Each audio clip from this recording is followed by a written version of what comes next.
Today, I'm pleased to announce nominations and staff for critical foreign policy and national security positions in my administration. It's a team that will keep our country and our people safe and secure. And it's a team that reflects the fact that America is back, ready to lead the world, not retreat from it, once again sit at the head of the table, ready to confront our adversaries and not reject our allies, ready to stand up for our values. In fact, in calls from world leaders that I've had, about 18 of them or 20 so far, I'm not sure the exact number, in the weeks since we won the election, I've been struck by how much they're looking forward to the United States reasserting its historic role as a global leader, both in the Pacific as well as the Atlantic, all across the world. The team meets this moment, this team behind me. They embody my core beliefs that America is strongest when it works with its allies. Collectively, this team has secured some of the most defining national security and diplomatic achievements in recent memory, made possible through decades of experience working with our partners. That's how we truly keep America safe, without engaging in needless military conflicts and our adversaries in check and terrorists at bay. And that's how we counter terrorism and extremism, control this pandemic and future ones, deal with the climate crisis, nuclear proliferation, cyber threats and emerging technologies that spread authoritarianism, and so much more.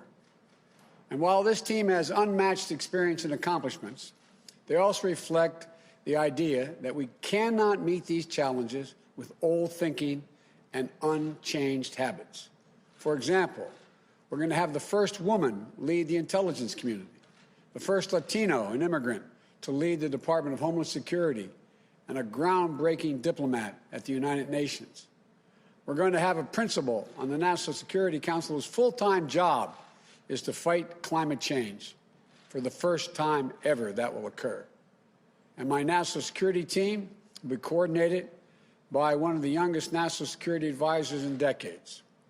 Experience and leadership, fresh thinking and perspective, and an unrelenting belief in the promise of America. I've long said that America leads not only by the example of our power, but by the power of our example. And I'm proud to put forward this incredible team that will lead by example. As Secretary of State, I nominate Tony Blinken. He's one of the better prepared for this job. No one's better prepared, in my view. He will be the Secretary of State who previously served in top roles on Capitol Hill, in the White House, and in the State Department. He delivered for the American people in each place. For example, leading our diplomatic efforts in the fight against ISIS, strengthening America's alliance and positions in the Asia-Pacific, guiding our responses to the global refugee crisis with compassion and determination. And he will rebuild morale and trust in the State Department, where his career in government began. And he starts off with the kind of relationships around the world that many of his predecessors have had to build over the years. I know. I've seen him in action.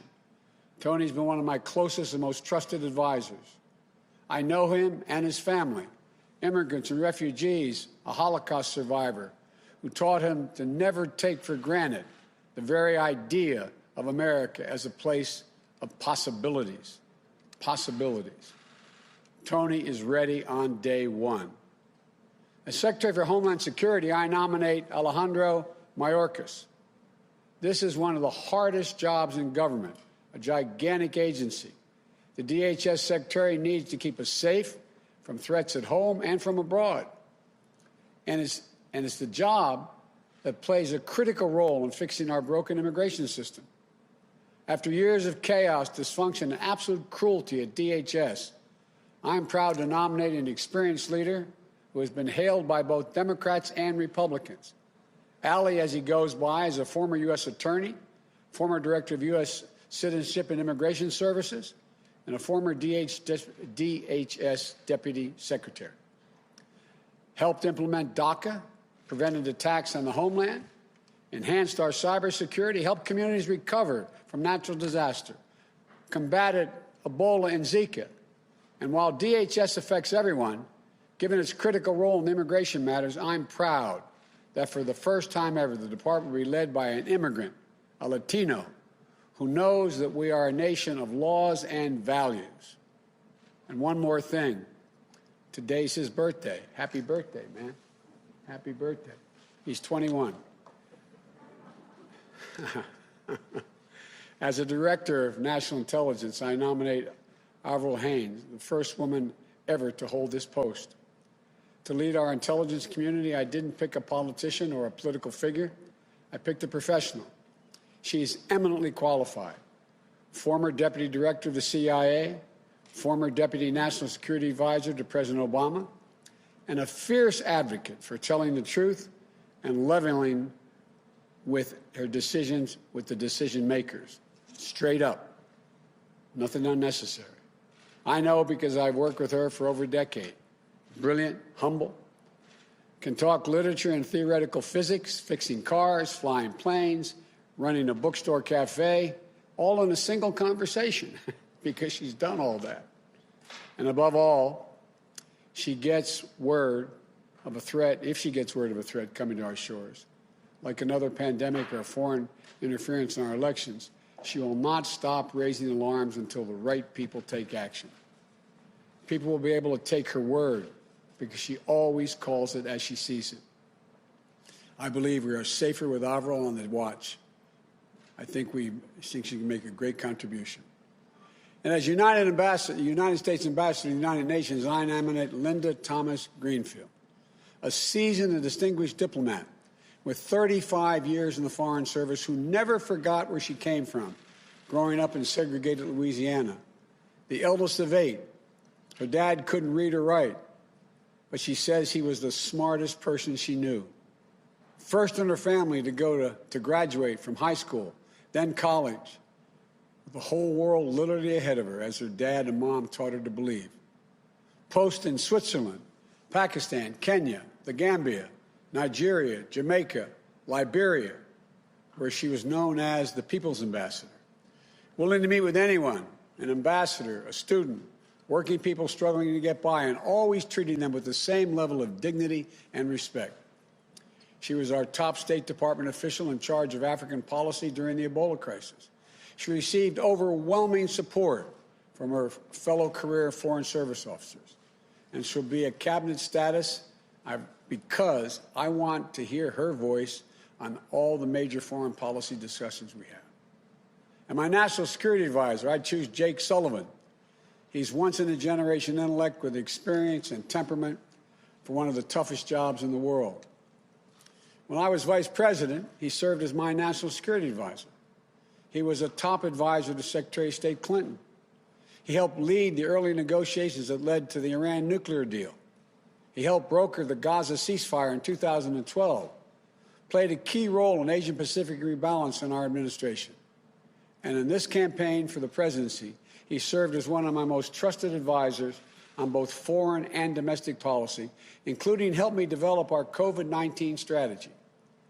Jake understands my vision that economic security is national security, and it helps steer what I call a foreign policy for the middle class, for families like his growing up in Minnesota, where he was raised by parents who were educators and taught him the values of hard work, decency, service, and respect.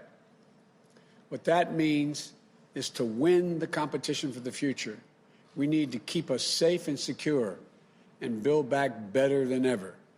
We need to invest in our people, sharpen our innovative edge, unite the economic might of our democracies around the world to grow the middle class and reduce inequity, and do things like counter predatory trade practices that our competitors and our adversaries. And before I talk about the final person today, let me talk about this new position.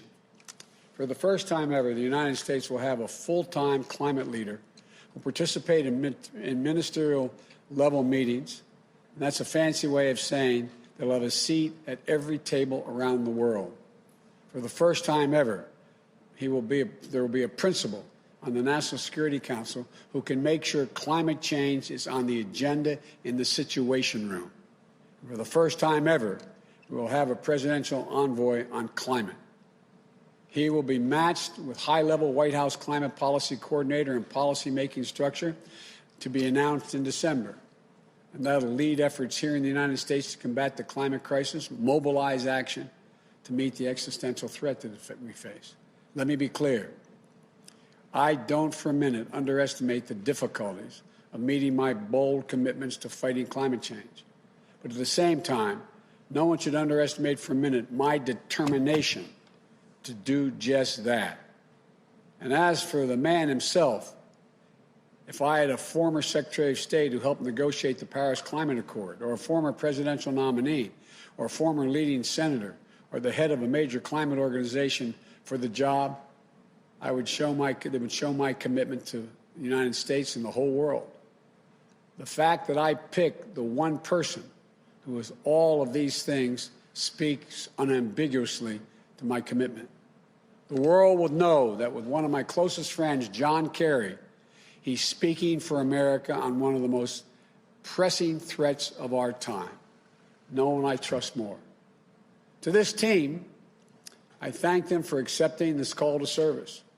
And for their families, I thank you all for your sacrifice. You know, we could not do this without you, in my view. Together, these public servants will restore America globally, its global leadership, and its moral leadership, and will ensure that our service members, diplomats, and intelligence professionals can do their job free of politics.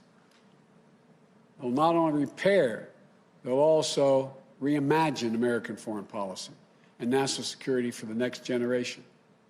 And they'll tell me what I need to know, not what I want to know, what I need to know. To the American people, this team will make us proud to be Americans. And as more states certify the results of this election, there's progress to wrap up our victory. You know, I'm pleased to have received the ascertainment from GSA to carry out a smooth and peaceful transition of power, so our teams can prepare to meet the challenges at hand, to control the pandemic, to build back better, and to protect the safety and security of the American people. And to the United States Senate, I hope these outstanding nominees received a prompt hearing and that we can work across the aisle in good faith to move forward for the country.